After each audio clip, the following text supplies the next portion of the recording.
Many of you in the room know Stephen Heintz, the president of the Rockefeller Brothers Foundation.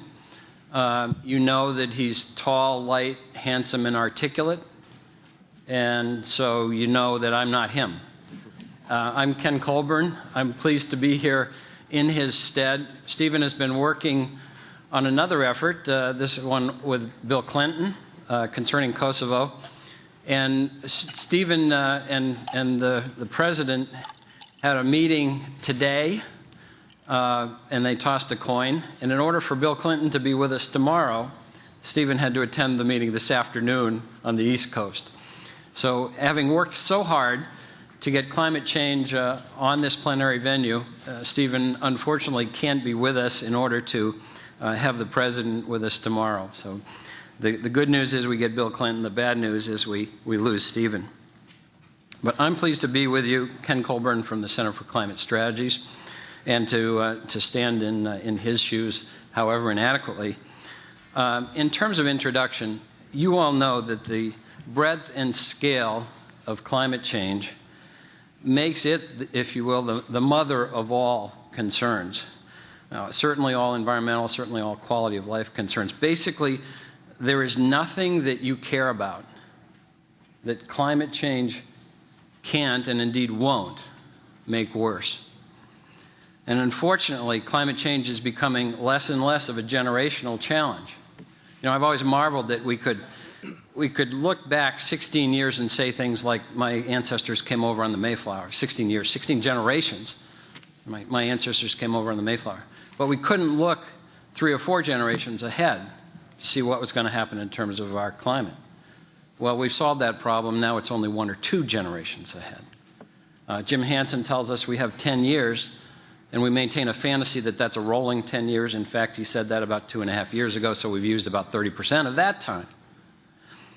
Tragically, as you know, the United States has shirked its global and indeed moral responsibility to address this threat, but thankfully, this federal policy void is being filled at the state and city level by institutions, by businesses, by organizations and individuals, basically unusual alliances who are advocating for action.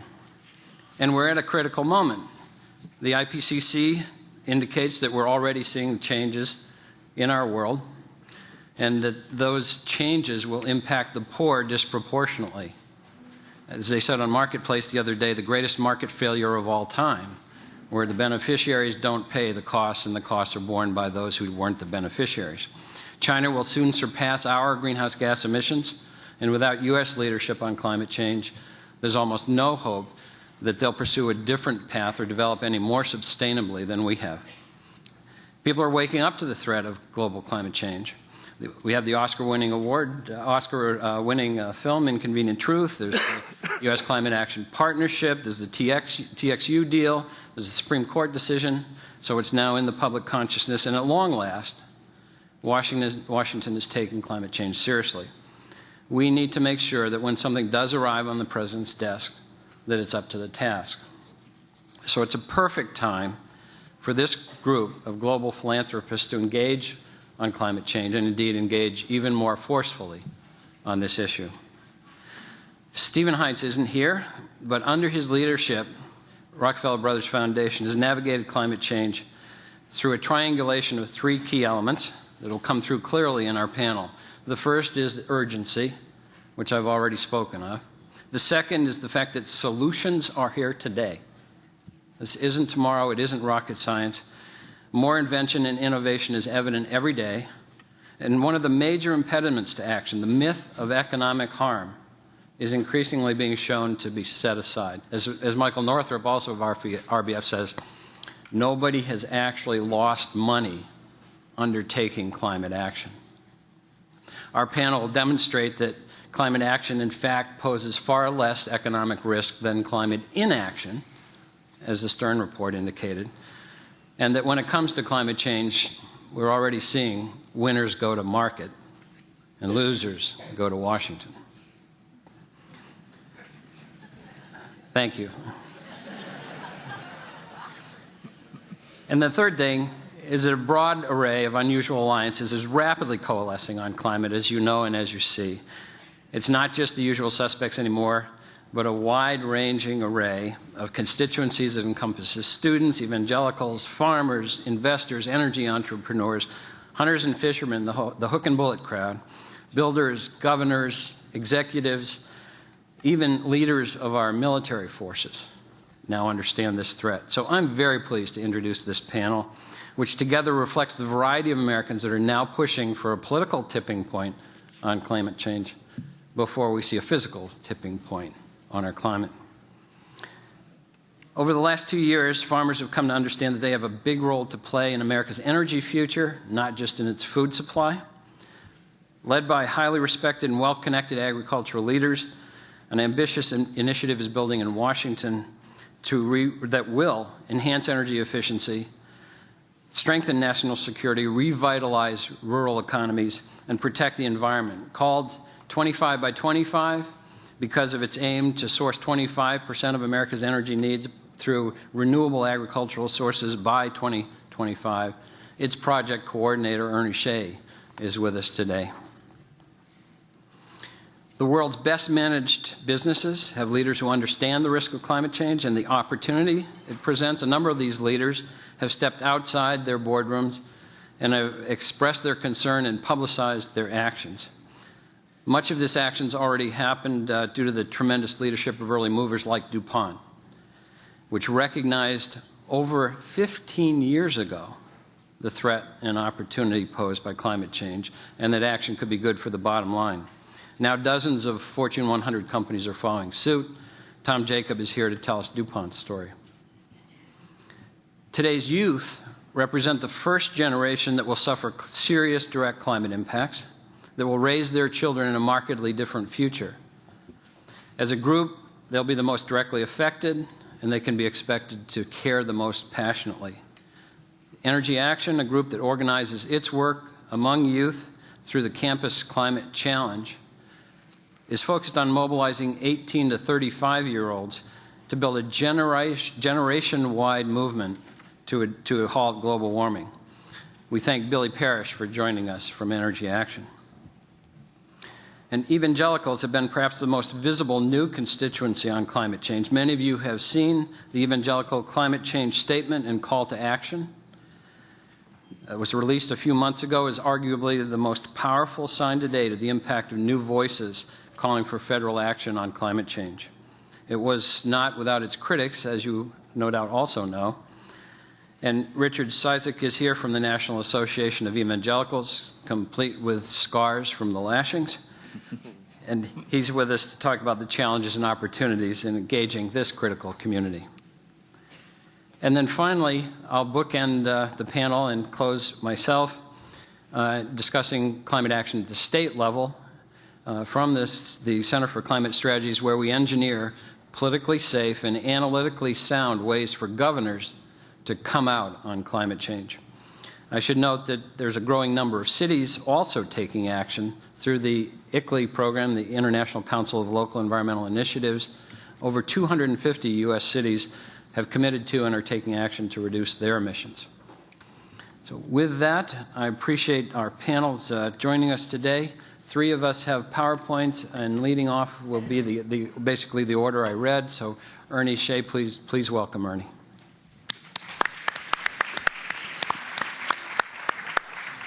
Well, thank you very much, Ken, for that kind introduction, and good morning, everyone. I want to thank Stephen Heintz for the opportunity to participate in this panel, and I think it really does speak volumes to the fact that although we may be a diverse group, we're all heading towards the same general goal. Well, my job this morning is to visit with you briefly about maybe somewhat of an unusual alliance that is growing out of the agricultural and forestry sectors. And about 3 years ago, at the invitation of Tim Wirth with the United Nations Foundation, we brought together a group of agricultural leaders and began to think through how big of a role the ag sector could play in a new energy economy and a new energy future that was emerging. And that essentially is the origins of the 25 by 25 project. We began, through the support of the UN Foundation and the Energy Future Coalition, with a group of about 15 leaders, and our objective really was to think through and explore this new energy future, particularly focusing around the economic, environmental, and national security outcomes and benefits that a new energy future could provide. And we did so very deliberately through the lens of production agriculture. This was certainly not the first time that a group of leaders came together to talk about what role agriculture and forestry can play in helping to create a new energy future. But what was unique, and I think this goes back to some of Tim Worth's insight and brilliance in terms of bringing coalitions together, is that he stepped back and said, let's listen to what agricultural leaders themselves think. Previous to that, there have been any number of initiatives where leaders that perhaps were interested in agriculture but not part of agriculture came together to explore this new energy future question, but they ended up coming from a different place. They didn't have the same experience base that core production agriculture leaders had. So this was a fresh start to take a fresh look. We ended up in our early stages of discussion spending about 6 months asking some very basic questions of this leadership team. We asked them to take a look at what's happening today and try to get their arms around what they see. We also asked them to look into the future and to reach out perhaps as much as 17, 18 years to the time period 2025 and take a look at what it might look like at that point in time going forward in terms of energy production and systems. We then asked them to explore what role they can play, how big might it be, and what would have to happen for them to get to that point. Well, the group very quickly concluded, as most other constituencies have, that we aren't in a very good place right now, that the current fossil-based energy systems that we've grown to depend on are not sustainable. Costs are rising, supplies are limited, supplies are located in very volatile parts of the world, costs are escalating, and not the least of which, this leadership team also observed that we were experiencing serious and significant environmental challenges resulting from the burning of fossil fuels, from the emissions that come from them. So it's created a backdrop for them to say, we don't like where we are today, and provided a bridge to talk about where they thought they could fit in. And what came out of this amazed me as their facilitator, because this leadership team, in small group discussions and then in subsequent follow-up meetings with any number of folks around the country that represent the heart and soul of production agriculture and forestry, came back and said, we're part of this future. This isn't a challenge. This is an enormous opportunity. And they described it as one of historic proportions that they thought that they could participate in and capitalize on. As a result of their dialogue, they constructed a vision of the future. And their vision has now become known as the 25 by 25 vision.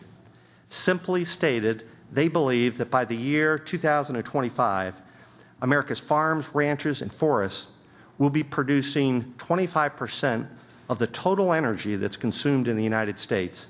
And they will be doing that while producing food, feed, and fiber. Our leaders were very deliberate in constructing this vision statement. It was not taken lightly. They firmly believe that they have the capacity, thanks to advances in technology, thanks to changing economics, to not just be defined as a sector that produces food and fiber, but increasingly going forward, the sector that's known as the 4F, food, feed, fuel, and fiber. So this vision came to light in early 2005. It was then further tested with any number of organizations in the ag community. And we continue to have this dialogue around a new energy future and the benefits that could flow out of it and how agriculture and forestry fit in. Obviously, it's mostly about renewable energy, but it is also about climate change. Today, we have grown and evolved to the point where there are over 400 organizations that are participating and endorsing. We have 18 state alliances. The vision has been picked up on and endorsed by over 100 members of Congress, by 23 governors, by 6 state legislatures, and it's continuing to grow and build. I think what makes us unique, though, and this gets back to the focus of the talk this morning, is the fact that we are somewhat of an unusual alliance. We are a collection. If we could go back one slide, I think we've advanced one too many. We are a diverse alliance made up of any number of sectors and organizations, groups like the American Farm Bureau Federation, ranging all the way over to NRDC, to World Watch, to the big 3 auto manufacturers, to the organizations that represent labor, religious, and business sectors and communities. These organizations have come together and have bought into this vision and are actually making the vision come to life. We're now working to go to the next level to strengthen our presence at the state level. Thanks to the Rockefeller Brothers Fund, we now have a presence in 18 states, and we're looking to expand that to at least another dozen by the end of this year. We have proceeded forward and developed an action plan that will actually carry this forward and bring the vision to life. And I can share more details with you on that later or during the Q&A session. But this is the harder part of not just agreeing on a vision, but an action plan to get there.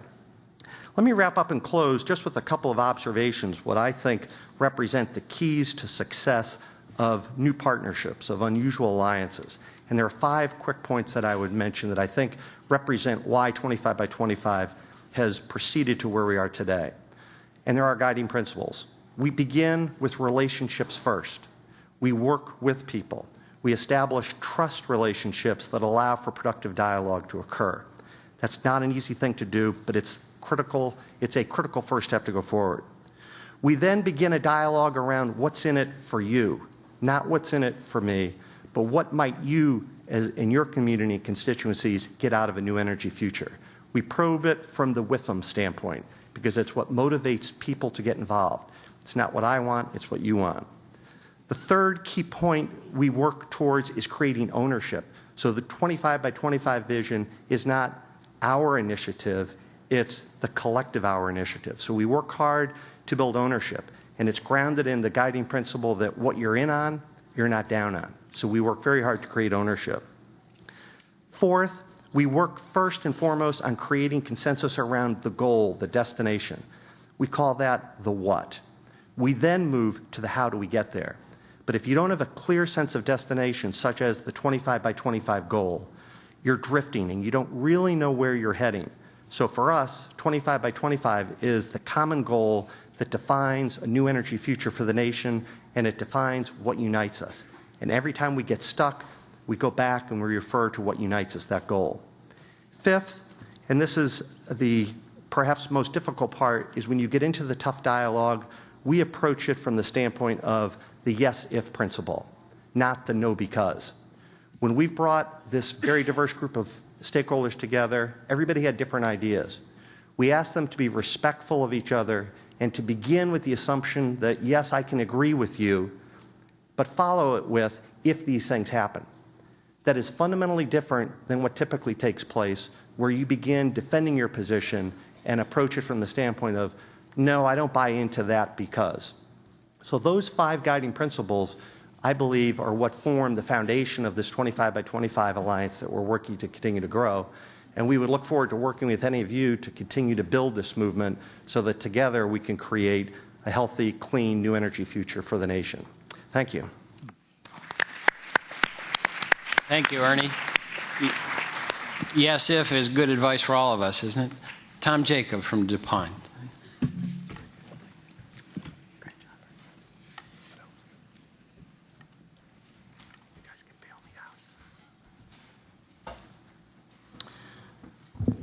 Thanks, Ken, and thank you to the forum for including us.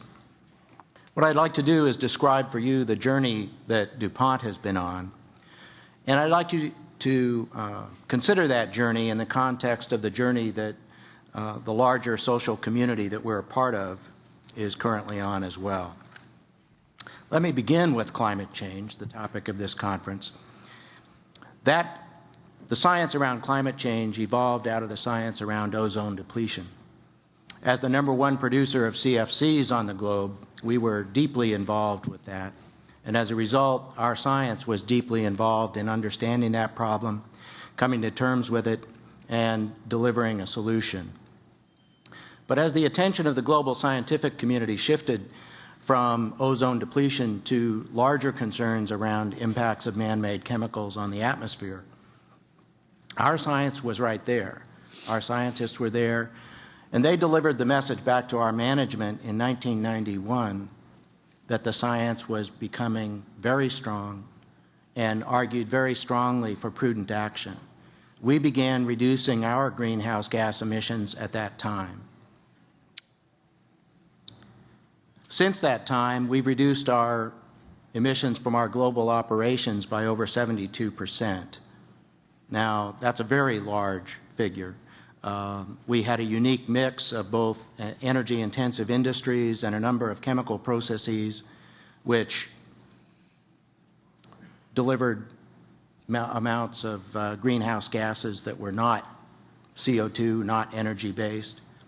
But we set about systematically reducing those and accomplished some very significant results.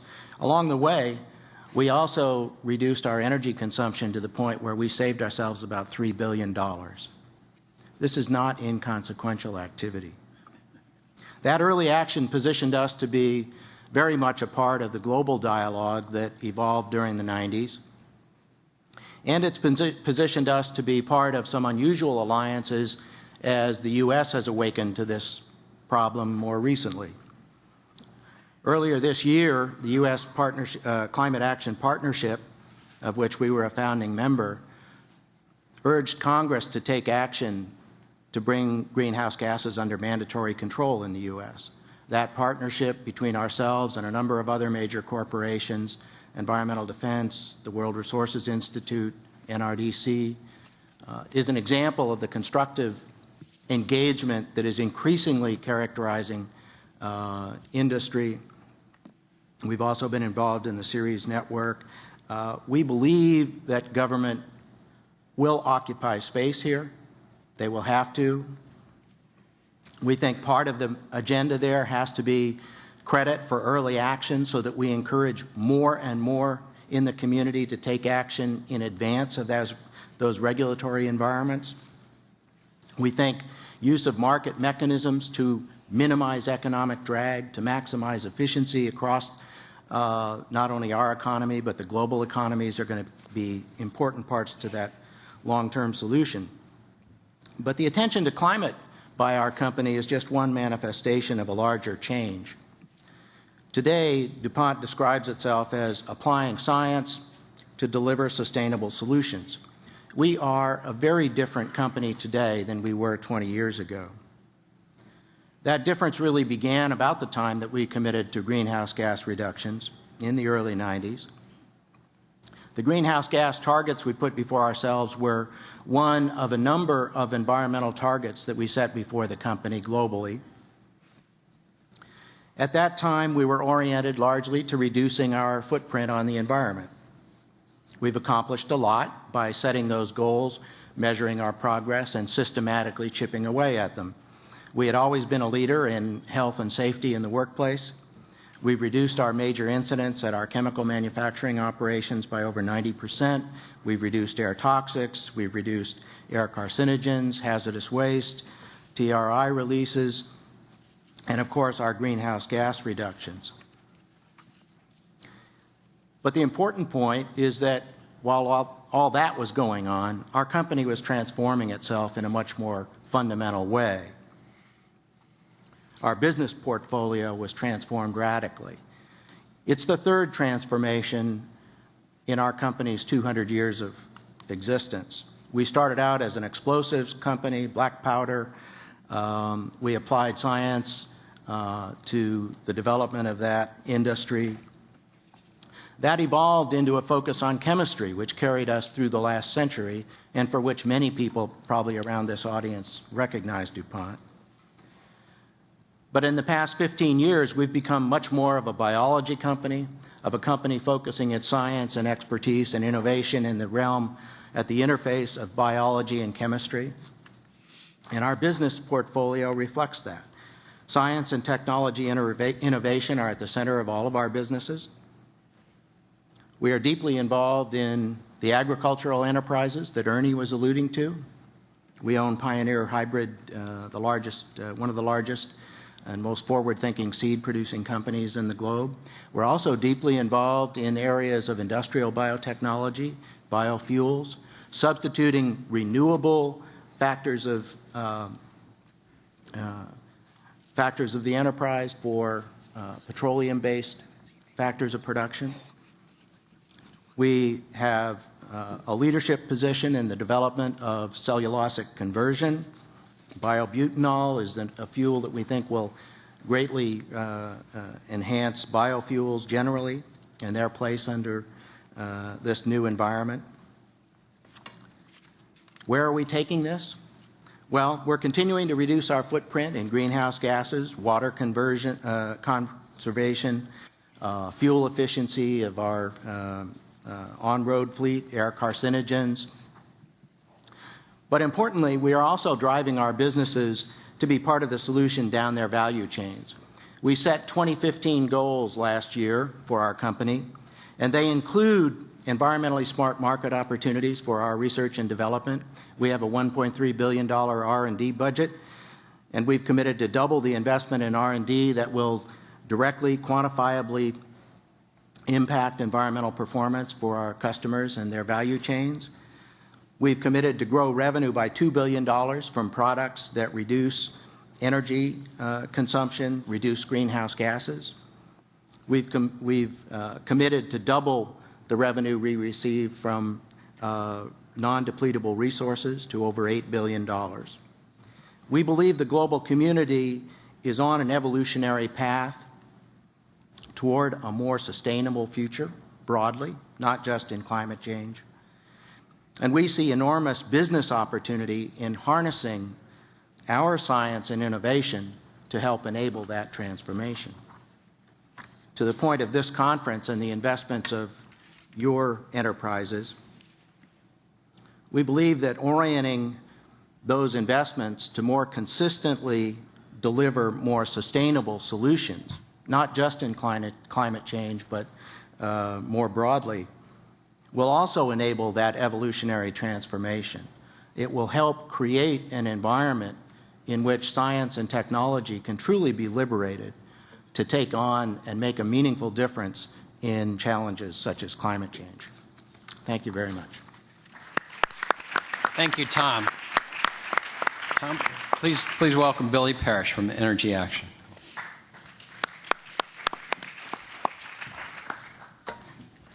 Morning, everyone. Good morning.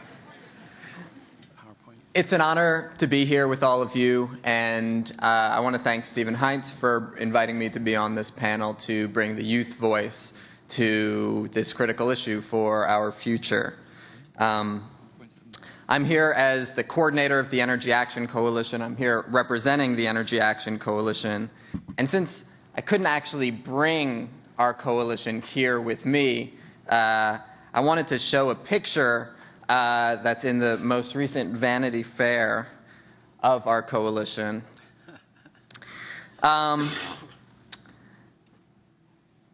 Behind each of these faces is a few things. One, very excited family that has cleaned out their local neighborhood newsstand of all of the Vanity Fairs and is telling everyone they know about their kid being in Vanity Fair, mine included.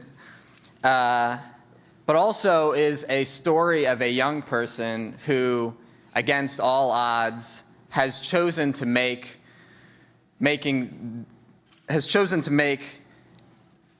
climate the work of their lives, and has chosen to sort of give themselves to this work.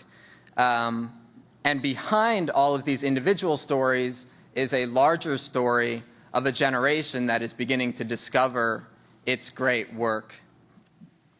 And this generation, which is quite literally the future. Each of these people also represents one of the 24 organizations that has come together to work on the Campus Climate Challenge.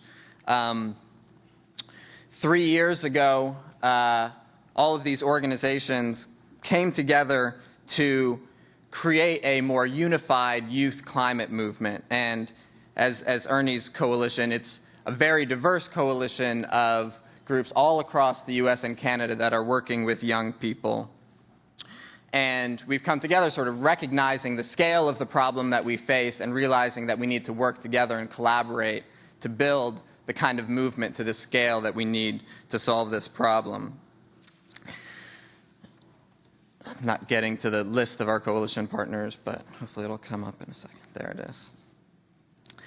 So Stephen gave some quick advice for this panel. He said to focus on 3 messages that I wanted to convey. So the first is that schools should be a critical part of this transformation that we want to see. And schools are beginning to change very, very rapidly. Some of the reasons why schools are important, I think, are obvious, but I'm going to go into them quickly. For one thing, schools are a training ground for all of the future leaders in our country and around the world, across every discipline, in every area. Colleges alone have over 18 million young people that they're training, and K through 12 schools have many times that number. Schools are also centers of innovation in our society, in technology, policy, and behavior. And they're important economic actors. They're models for for cities, for their communities that they're in, and the $330 billion in endowments that they have and annual operating expenses are significant. They're also vulnerable institutions in a sense that good student organizing can change these institutions. As any good campus organizer knows, if you run a good campaign at a school, you really can transform that institution. And so, as we're thinking about making our broader society a sustainable society, a key part of that strategy, I think, will be looking at what are the institutions that we can change to get there. And schools, I think, are one of the institutions that can most easily be moved in that direction. Some of the things that have already happened in this movement so far.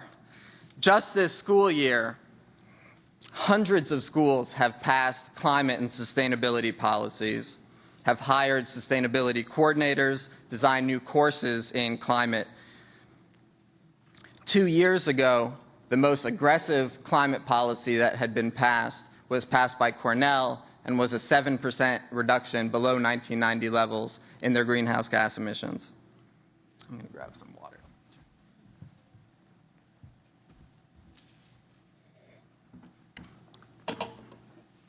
And now, 150 college presidents have committed to making their schools climate neutral, that is, having no net carbon emissions.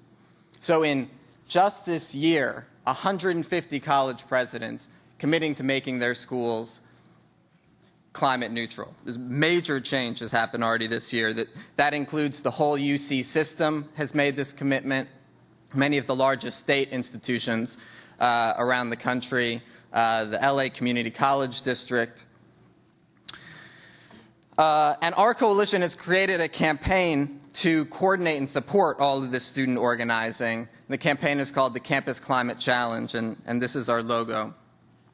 Already 554 student groups all around the country have joined this campaign.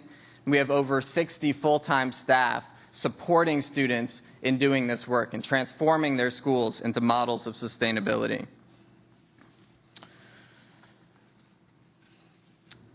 The second point I wanted to make is that I believe now this country is ready for a mass movement on global warming. We need to pass policies that will make emissions peak and decline in the next 10 years and be reduced by 80% by 2050, as we heard on the panel yesterday. But our politicians aren't there yet. One of my favorite quotes is by David Brower, one of the founders of the modern environmental movement. And he said, "Politicians are like weather vanes, and our job is to make the wind blow." For the past 20 years, I think we've done a very good job prepping the policy and the science and technology, the legal pieces of this movement. In the last couple of years, we've seen a number of new constituencies get involved, but what the movement hasn't really had is the movement piece of it all. The largest climate rally in this country so far is 1,000 people.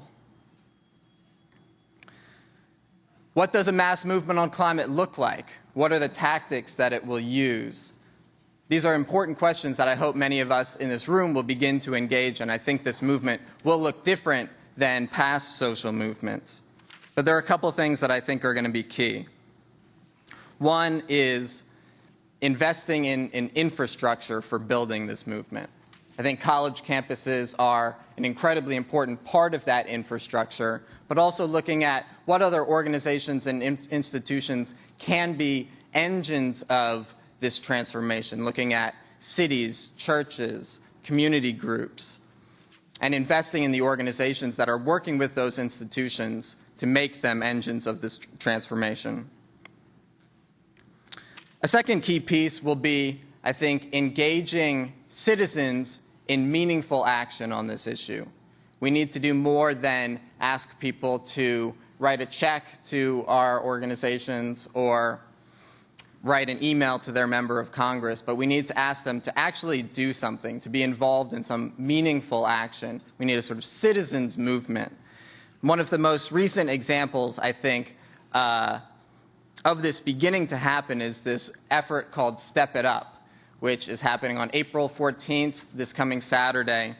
And the idea is that at iconic places all around the country that are threatened by global warming, places like the coral reefs off the coast of Florida or Glacier National Park, people are coming together and calling on Congress to reduce emissions by 80% by 2050. There are over 1,500 actions and events all around the country right now, and it's really, a call that people have accepted. The third piece of that, I would say, is to take leadership from young people and the communities that are already being impacted by this issue, that are disproportionately people of color and low-income communities. I think movements are driven by the people who have the most at stake with that issue, and young people in the communities that are already feeling this are those communities and constituencies in this case, and we need to be bringing them to the table when we're making decisions about our future, and we need to be equipping them with the resources to defend themselves and to build the kind of future that they want to build. The last point I want to make is that we need to invest now in people. We heard yesterday about the need to invest 1% of GDP now to put off 20% of a potential GDP loss in the future that came out of the Stern report. As a society, we are leaving our children with a huge economic debt. Nationwide average of $20,000 in college loans upon graduation, an insecure job market for our young people, ballooning national debt, crashing entitlement programs. But even more significantly, we are on the verge of leaving our young people with an ecological debt that may be devastating and irreversible. We can stop that, but we need an immediate investment now in clean technologies. We need to put a price on carbon, but even more importantly, I believe, we need to invest in people and put them to work. There's a whole lot of work that needs to be done. There are 30 million low-income homes that need to be weatherized or retrofitted. We have crumbling schools that need to be rebuilt in a sustainable way. We have an inefficient and vulnerable transmission grid system. Previous generations have been called to service in times of national crisis, to military service in times of war, to public works projects like the Civilian Conservation Corps in times of economic depression, to the Peace Corps in times of threatening international tension. It's time to call this generation to service in meeting the great crisis of our time, the climate crisis. I think young people in particular will heed this call. In 2005, over 70% of college freshmen reported having volunteered weekly during their high school senior year, and college graduates are flocking in unprecedented numbers to public service jobs. If these service-inclined young people were given the chance to be front and center in a serious effort to stop global warming, they would jump at it. They are, in fact, the greenest generation. And at the same time, there's a growing number of our elders from the baby boomers generation, the greatest generations, that want to get involved in this work to build a more sustainable world for their children. So I say, let's call this country to service. Let's give them the tools that they need to make a difference. Let's begin to heal this intergenerational divide and build a more sustainable world together. Thanks.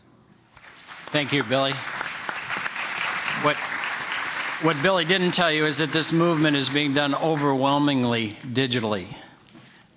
We can all take a lesson from Billy, and indeed, no doubt, will in the near future. He certainly wins the Logo of the Year award, doesn't he? Yeah. Richard Cizik, please welcome us. Yeah.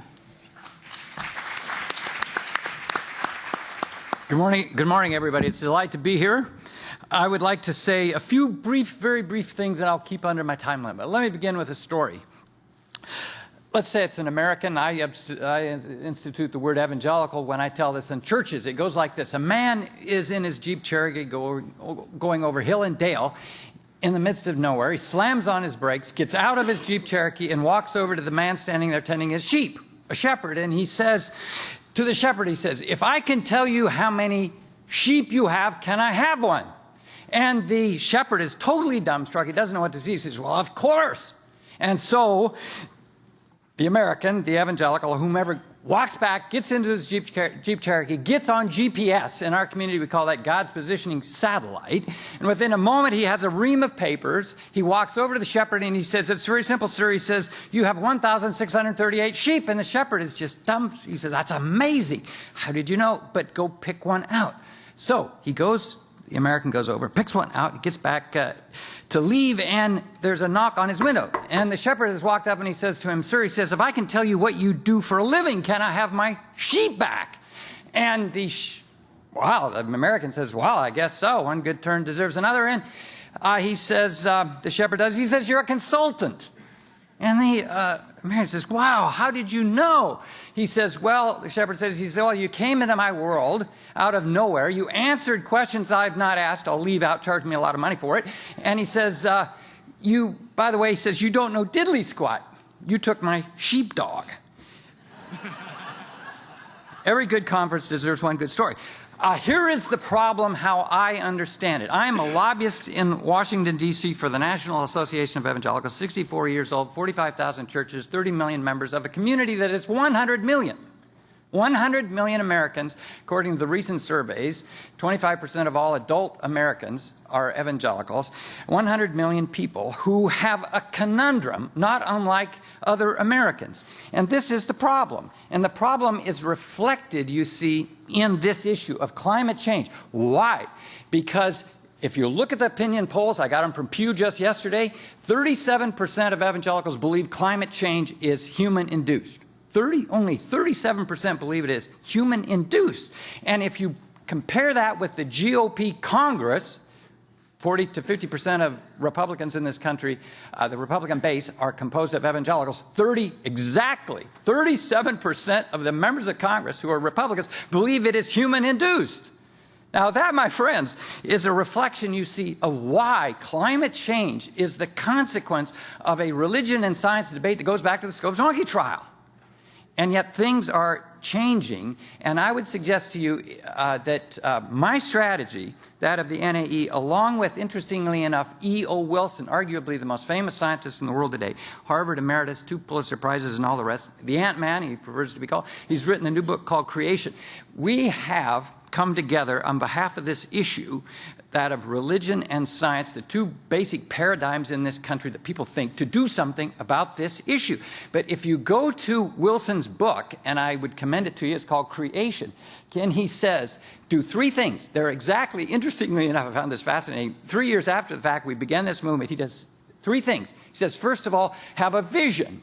And you have to cast that vision. In the book, he says to biology professors, he says, teach from the top down, cast the vision. And that's what we've been doing. It is to do something about this issue. We call it, by reframing, I know that's a lingua franca today for everybody, but 5, 6, 7, 8 years ago it wasn't, at least in our community. We framed this issue, you see, to creation care. It's a biblically stewardship responsibility that these 100 people have to have, and you have to make the connection to climate change and what is occurring. And yes, that is exactly what we're doing. We've moved in just a few short years, since 2004, the percentages of evangelicals in this country who believe this is real and it's going to impact them and their kids from approximately, less than 50% to over 80%. In just 3 short years. And so that is what you have to do. It's what we all have to do, is cast that vision. And we have to have a strategy. And the strategy, that is cognitive liberation. You have to persuade people that they can do something about a problem. It's a cognitive switch that goes off in their head that says, oh no, I'm not into a fatalistic vision that this is going to happen, climate change, we can't do anything about it. Cognitive liberation is turning that switch in their head that says, absolutely, we can change this reality. And I believe we are and will, and the Congress of the United States is a reflection of that change that's occurring, even among Republicans. And just yesterday, there was to be a debate between John Kerry and Newt Gingrich, and it turned out to be a love fest. A2 of yesterday's. Why? Because some Republicans who are smart, and I believe Newt, whether you agree with his politics or not, is smart and is forthcoming, I believe, with a book called Contract with the Earth. Imagine that. That is going to move these Republicans over. Imagine, contract with the Earth. You heard it from me first. You probably deny it. Number 2, strategy. Strategy. We came forward with the Evangelical Climate Initiative, 86 leaders, and boy, did it prompt a backlash. Jerry Falwell says this is a diversion. A diversion, that's ridiculous. A theological or a diversion from what? I say, look, this is the civil rights issue. The evangelical leaders in the 40s, 50s, 60s, they sat on their hands on civil rights, and I, and my generation, and I'm sure yours, Billy, and others, we will not sit on our hands and allow this to happen to the world, because it's everybody's issue. We all breathe the same air, drink the same water, and it's the same life. So you have to have a strategy. It is for us what Robert Putnam calls bridging outward. And so in 10 years, we passed 8 major landmark bills. You've probably never heard of them because the media don't tell you about them, but the Trafficking Victims Protection Act, the Religious Freedom, the IRFA bill, the International Religious Freedom Act, our IRFA, International Religious Freedom Act, the Sudan Peace Act, the Trafficking Victims Protection Act, the End Demand Act, the North Korea Human Rights Act, the Prison Rape Elimination Act, PEPFAR, the President's Emergency Plans for Aid Relief, and on and on. These are all collaborative efforts, you see, where we have bridged outward as a community to solve a problem. That's 2, solve problems. That's what we have to do. Cast the vision, solve problems, and lastly, because I've got about a minute left, the tactics. Our tactics have gone like this: leader to leader. We believed, you see, that if we could get 100 leaders who would cast the vision and adopt a strategy of collaborative. Now, this is not the old paradigm of zero-sum game. Somebody else has to lose for us to win. No, no, no. This is a new common good strategy that says we're going to do it all for the betterment of everybody. The other speakers have intuitively said the same things. It's not a zero-sum game strategy in which the others have to lose for us to win. Absolutely not. We're all in this together. I heard it from Governor Schwarzenegger yesterday at Georgetown University. This is our strategy. We are winning, and the tactics are working, going from leader to leader down to the very individual members of our society, one after another. And this is all part of probably the biggest change, lastly, the biggest change that's going to encompass the 21st century.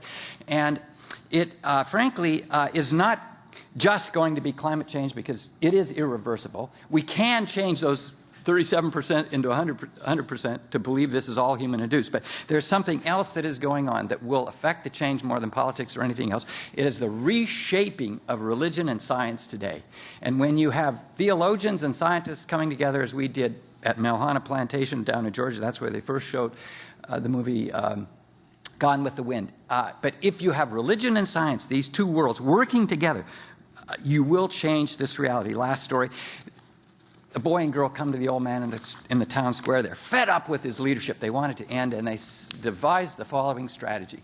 They say, we'll go to him and we'll say, with bird in hand, it's interesting they would use a bird, but because I believe all creatures, great and small, St. Francis's prayer are really important. But they take the bird in the hand, they go to the man, and they say, tell us, old man, is the bird alive or dead? Is the bird alive or dead? And they've got a strategy. If the old man says the bird is dead, they'll reveal in their hands the bird very much alive. If he says the bird is alive, they'll pinch the bird's neck and kill it. And so, thinking they had it all down pat, they go into the square, they ask the question, is the bird alive or dead? You probably already thought this one through. The answer is, when he said it, it's for us to, my sons and daughters, the answer is in your hands. And I happen to believe that the people in this room can, if we've not already, moved that needle this far. We will move it the rest of the way because of the larger paradigms that are already changing America and the world. And it's my great, great pleasure to be with you here today. Thank you, Ken. It's probably the first time an evangelical's been here, but I'm so delighted, at least from this pulpit. And I hope I haven't preached too much. Thank you. We are too, Richard.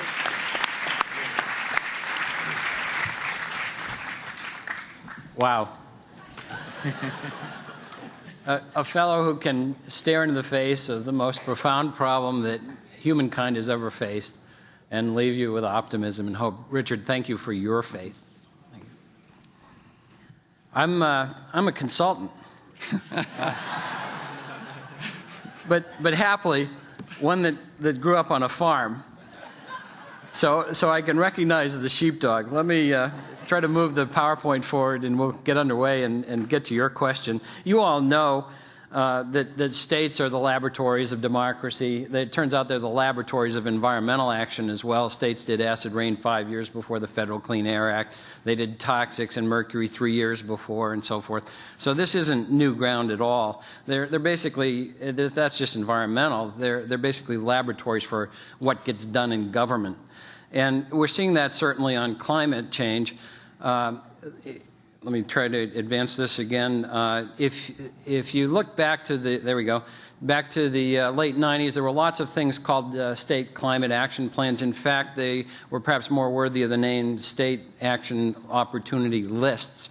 They were basically lists of nice things to do. They weren't plans of how to do, how much it would cost, what it would accomplish, and so forth. So if you draw a line at about the year 2000 and look at who's actually done some work on this, no surprise, you get the usual suspects, the bi-coastal brotherhood of states that take the environment seriously. Things are different today. We have several more states, double the states, 18 or so, that have actual profound plans either done or are underway. CCS, my organization's helping with many, actually most of those, and you see by far there are some unusual suspects in that mix, some coal states, some southeast states where you don't expect that kind of thing. Arizona and New Mexico recently completed their plans. In September, in Arizona's case, these are comprehensive, they're all sectors, year-long processes that bring multiple stakeholders from all walks of life within the state. They undertake policy selection. Those policy options are quantified pretty rigorously and then aggregated into the plan. The policy options that are selected, you see up on the top left, many of those have negative costs. That's what's known in the vernacular as savings. Some of them have positive costs, but when you roll them together, you see that on the right that Arizona, the fastest growing state in the union, can save almost 500 million tons of carbon dioxide equivalent, and do so saving $5.5 billion in the process over business as usual, and can generate almost 300,000 jobs as well. Next slide. The results against Arizona's business as usual curve, being the fastest growing states, show that Arizona can get back to 2000 levels by 2020 through this plan, and it can get down to half that amount by 2040. It had 49 recommendations in all. In the stakeholder process, 45 of them were unanimous. You can imagine the political support that comes from that kind of consensus from multiple stakeholders. It's not just Arizona. New Mexico has undertaken a similar process, yielded similar results, 69 recommendations, 67 unanimous. A smaller state, they'd only save $2 billion between now and 2020, net present value. And the goals that the group established, or the reductions the group established, would exceed the governor's goals. California, you know, has all done just a ton of work on this. This an effort a year or two ago that Walt Reed was heavily involved with. And its current effort, AB 32, analyzed by UC Berkeley, shows it'll add $4 billion to California's economy. Not just one time, but to the size of California's economy, and 83,000 jobs. Similar results in all the other states where this is underway. And it's not rocket science. These strategies are known technologies now. If we can roll that. There we go. They're clean cars. They're appliance efficiency standards. They're distributed generation and combined heat and power, demand side management, building codes. Any of this sound foreign? The renewable portfolio standards. This is stuff that's all here today. We just need to roll it up and do it. And happily, there are even more states that are dipping their toes in the water and have partial efforts underway, that are doing greenhouse gas inventories and thinking about next steps, or programs have been announced but not launched yet. And when you add in those who we're actually having conversations with, and who there's a promise of getting these kinds of concrete planning efforts underway, 38 states is a critical mass, isn't it? The issue is now resonating politically. I don't have to tell you that. This is Governor Schwarzenegger and Pataki kibitzing before the election on Reggie. The UK Guardian did a list recently of the 100 top environmentalists of all, they call them campaigners, of all time. Buddha was on this list. Schwarzenegger beat Buddha on this list. And a whole raft of new governors were elected with climate planks in their platforms. The Supreme Court has now weighed in. Many of you saw this cartoon in The Economist last week. The Supreme Court doing the old magnifying glass trick to our favorite ostrich.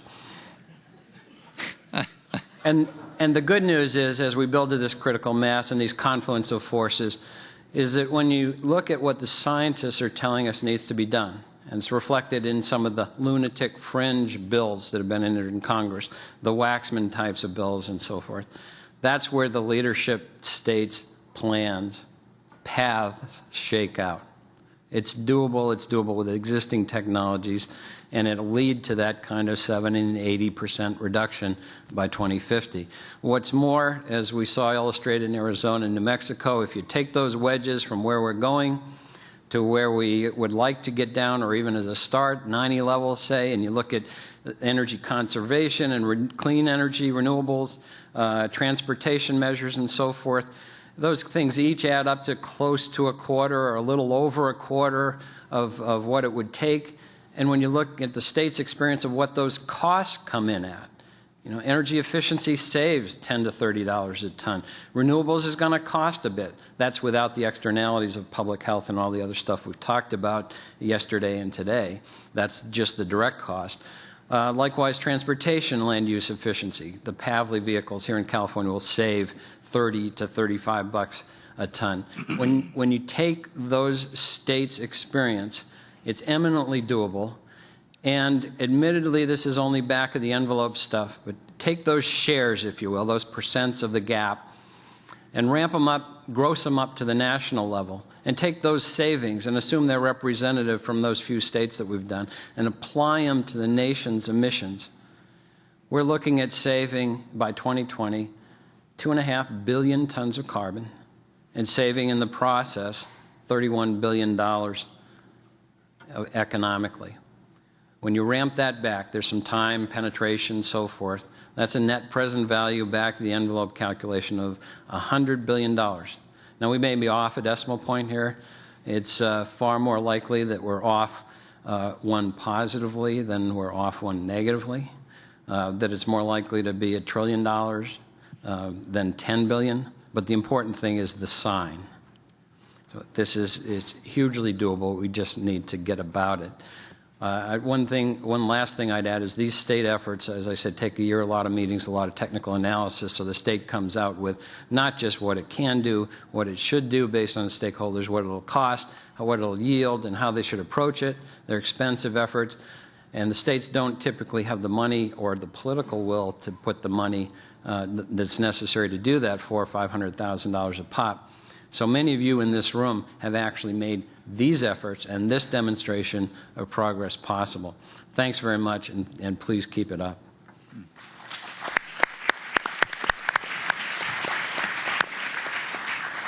Now, we'll turn to questions, and as the mics start around, let me just ask one, and that's just to reflect on a bit of irony, I think, in our panel, in the fact that we've characterized this as unusual alliances to fight climate change. One might stop and reflect a moment and say, what will it take before trying to save the world is viewed as usual and normal? So, to our panel as a whole, what will it take? Where will we be when our efforts are usual and normal instead of unusual? Tom. Yeah, I'd like to pick up on that because it echoes a theme that I was trying to communicate a little bit, and that is that if you take an evolutionary perspective to this challenge. Now just hold it there a minute. Sorry. That's a joke. That's a joke.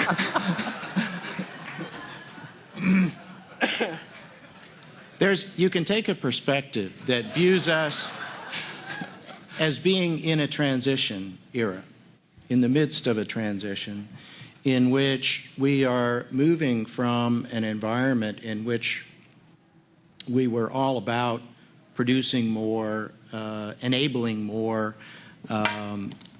in the way of goods and services, and we're expanding globally.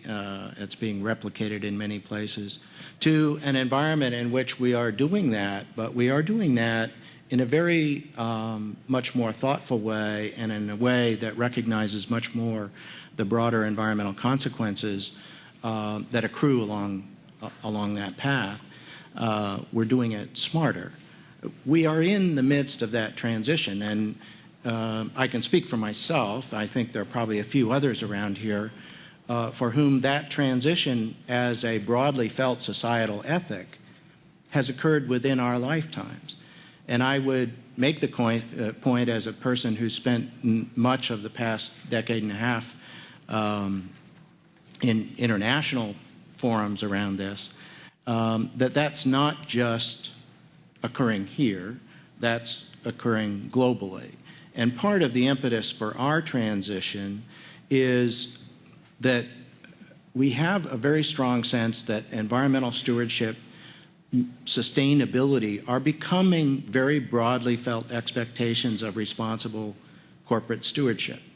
That is not accidental, that's not a blip, that is, in our view, kind of a symbolic of the transition that we are in the midst of. And we believe it's a positive direction for humanity as a whole, and we think that forums like this are, number one, indicative of that transition, but they're also crucial to it. Thank you, Tom. Others? Ernie? My work with the 25 by 25 Coalition has helped me observe that I think there really is a new definition of normal emerging.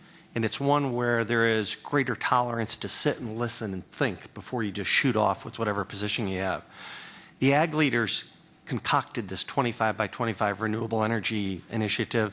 They didn't craft it as a climate change initiative, but in dialogue with our environmental partners, with our business partners, and with others, they're quickly realizing that there is a direct connection here. When we get off of fossil fuels, when we get onto renewable energy, we reduce greenhouse gas emissions, we sequester carbon, we utilize the land in a different way that improves soil, water, and air quality, and it's a win-win all the way around.